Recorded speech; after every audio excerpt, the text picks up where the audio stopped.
Says it was still a challenge for him to pick up and go.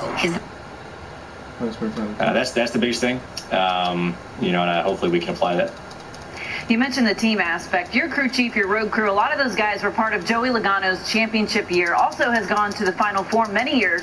So how do you think that's going to help you, having those guys on board with you this season? Yeah, it's been a pleasure to work with those guys for the last year and a half, with Todd Gordon and everybody on that group. Like you said, a lot of them were on Joey's team in 2018. So Todd has a ton of playoff experience, has a championship under his belt. His final season before he hangs up, we're trying to make it a memorable one for him. So, I think, just leaning on Todd and those guys, they have that experience, making a solid run for the championship and been in the Final Four a couple times and won championship, like I said. So, with their experience, I'm going to try to, learn as much as I can from those guys, and everyone just lean on each other. And we're all one big group, and we rely on one another, and we win and lose as a team, and we succeed and fail as a team. So you just want to support each other. But they're a great group of guys. It's been an absolute blast the last year and a half to work with them, and hopefully we can keep it going and give Todd a good run in his final year crew chief. Well, we're wishing you the best of luck, Ryan. We know you love to celebrate with your friends and your dogs. Hopefully you have some more victories to do just that. Thanks for your time. Thank you. Appreciate it. And Blaney, when you look at the leaderboard, currently a second, but down in fifth is Chase Elliott with 16 points. And he is, of course, our reigning champion. The Dawsonville, Georgia driver took home 2 wins so far this year at Circuit of the Americas and Road America, along with 11 top 5s and 16 top 10s. And speaking of the reigning champion, Chase Elliott now joining the Race Hub show. Always great to see you, Chase. And obviously, you and your team went through this last year, made it all the way to the finals, won the championship. How advantageous is that for you, knowing that you and your team, you've been through this and you've been able to get it done? Yeah, I think just having lived the experience before and having been in those situations, definitely it is. It makes you learn a lot, for sure. I was faced with things mentally and just as a team, I think we were faced with things that, a lot of us had never seen. Some of the guys on our team had, but some of us, it was completely fresh to it, and we didn't really know how to navigate it. But, we put our heads down and really focused on enjoying those moments. And honestly, I don't think the message is any different this year. I think we have to enjoy those tough spots. For a spot to be tough, it typically means that it means something to you. So you either enjoy those times or you don't. And if you don't enjoy them, you're probably not going to do well. So just enjoy it and try to make the most of whatever comes your way. Yeah, so Chase, obviously you got a little bit different driver lineup this year. You got Kyle Larson in there. I know that you have won a couple races. Kyle has obviously had his share of wins so far. I want to know how your relationship is with him and how much do you enjoy racing with him, and does that make you better? Yeah, Kyle's a great dude. I've enjoyed getting to know him over the years, and obviously I feel like we've always shared a lot of respect for each other on track. We were both kind of coming up about the same time, so I've really enjoyed getting to know him, and I feel like we've shared some good battles on track this year, respectful battles, but I think we enjoy racing one another, and hopefully we can do more of it here down the stretch. So, Chase, the regular season this year, you've got your 2 wins at COTA and Road America. Let's go back to last year in the regular season. You had 2 wins, one at the Charlotte doubleheader, and then, of course, you came back and won at the Daytona Road Course. I know the competition is the measuring stick, but where do you feel like you're at versus where you were at the start of the playoffs last year?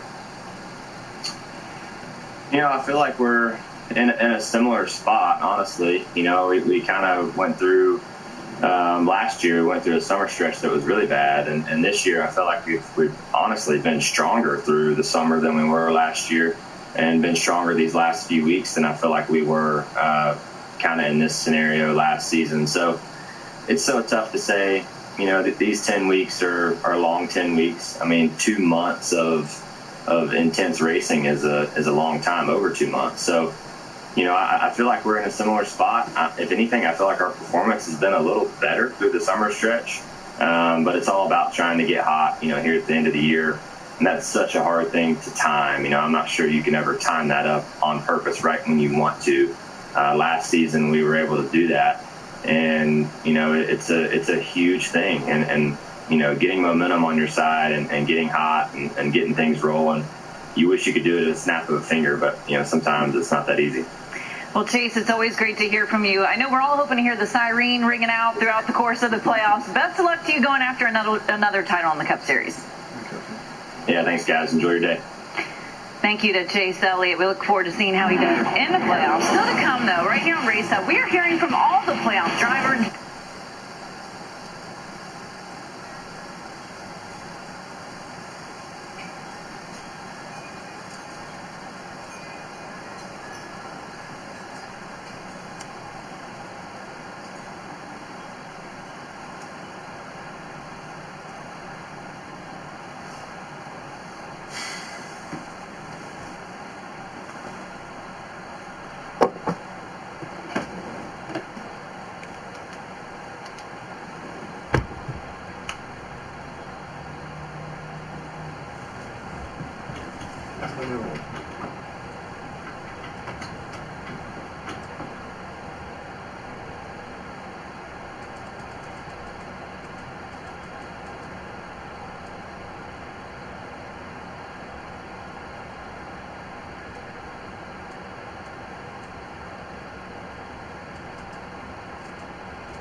Hey, hang on,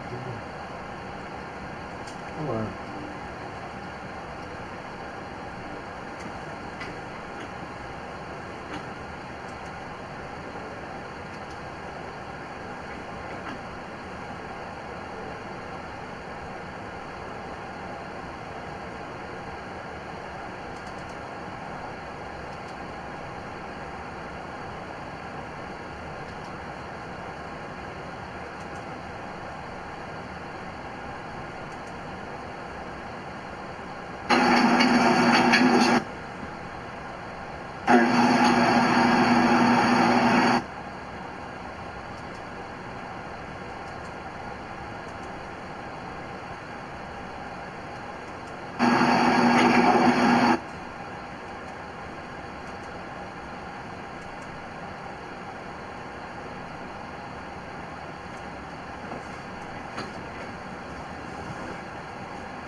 Show. Always great to see you, Denny.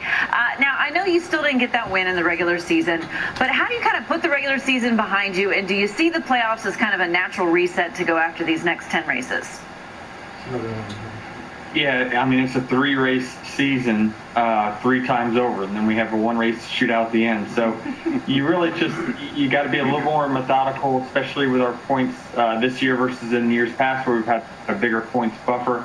So it's just got to be a little more methodical. If I'm going to take risks, I need to do it after I accumulate stage points during the course of the race. So I believe that our performance is well good enough to run us deep in the playoffs and make the Final Four. It's just, whether, we have mistakes to take us out or not. I think that we're plenty good enough and we should make it.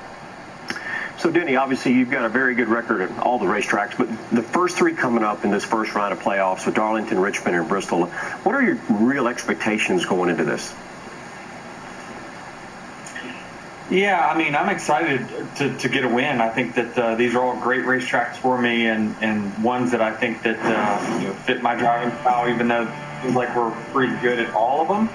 I love them all. Those are all perfect tracks. I couldn't, if anything, maybe throw in Martinsville there, and that'd be a perfect 4-race track series for me.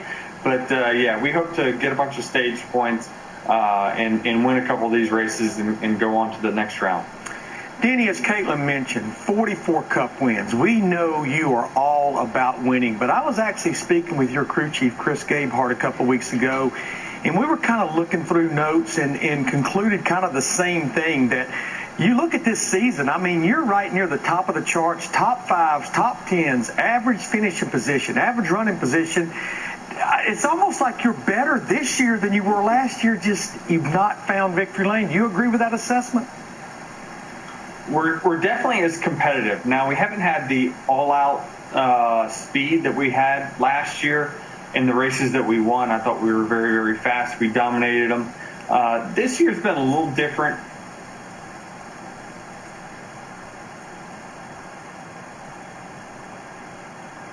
My crew chief sat down and said, here's our bread and butter is actually the mile and a half. They're taking X amount away. They're putting those on road courses. So the schedule in general is not good for us. So we need to work on, you're driving on these types of racetracks, and we really focused on that.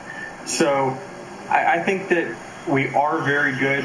Every weekend we can win. That's no secret. There's only a couple teams that can honestly say that.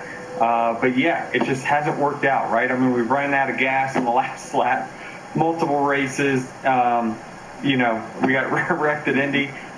These are things that really I can't control, and that's all I need to do is make sure every week I'm doing my job to the best of my ability. Denny, one story here in 2021 has been Joe Gibbs Toyota versus Hendrick Motorsports Chevrolet, and rightly so. Those two organizations, you guys have won 17 of the 26 races. Do you feel like the gap has been closed on the Hendrick Chevrolets by the Joe Gibbs? It's been closed. It's not all the way there yet. I mean, I certainly believe that in the playoffs, we always, Joe Gibbs Racing always steps up to the plate. They always have their best, and they're prepared when the playoffs start. But ultimately, I mean, it's just been a smidge behind the Hendrick cars this year, whether it be the road courses or even the mile and a half. So I think that we're just barely behind them. I mean, we're right there, second, third, fourth. It won't take much for us to get, on a level playing field with them. But I'm pretty confident in the team I've got that.